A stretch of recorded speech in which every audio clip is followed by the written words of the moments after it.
of these low waste living tips that I'm going to give you, I've transferred from living in a house.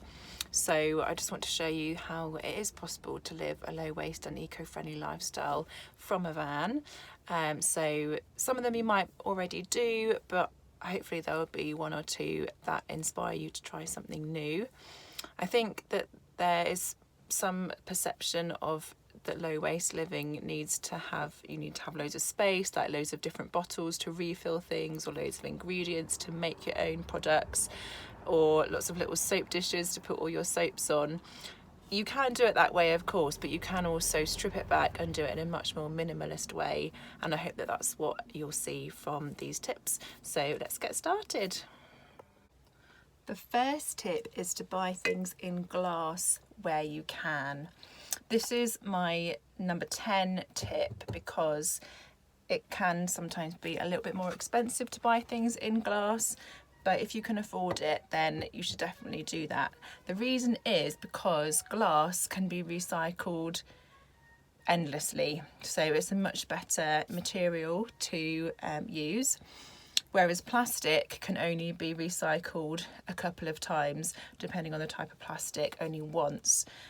So for example, a plastic jar of peanut butter or a milk bottle that is plastic might be recycled into a single-use plastic bag, which has one use and then gets put in the bin and can end up in the oceans.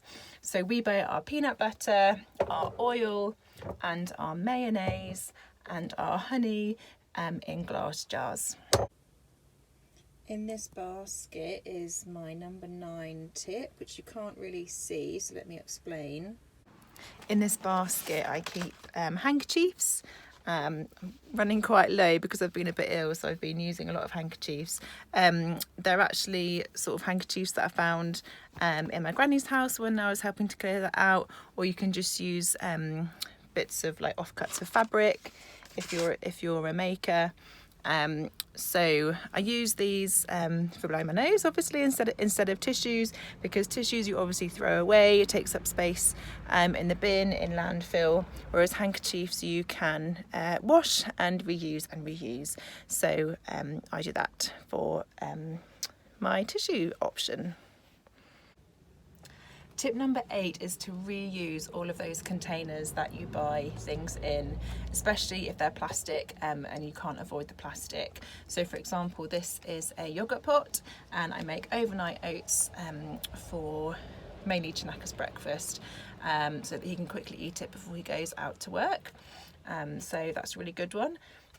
We don't normally buy this yogurt, I have to say, because it's very expensive, but it was on offer one time and it's a very good size for overnight oats. Here was a plastic bottle that was in Chinaka's mum's house.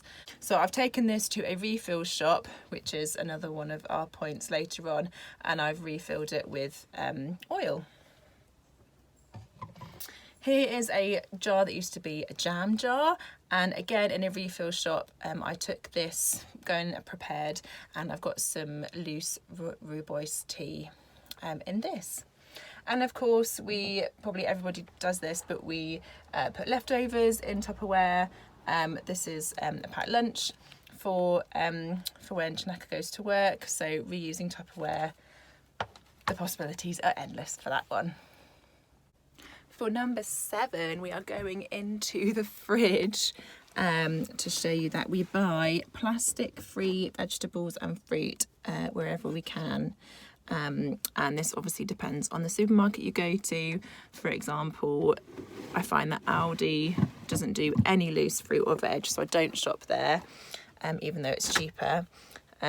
So I will always buy loose fruit and veg where it's possible. Sometimes it's not possible and you really want to buy that vegetable, so that's fine. But we do that to save on plastic waste.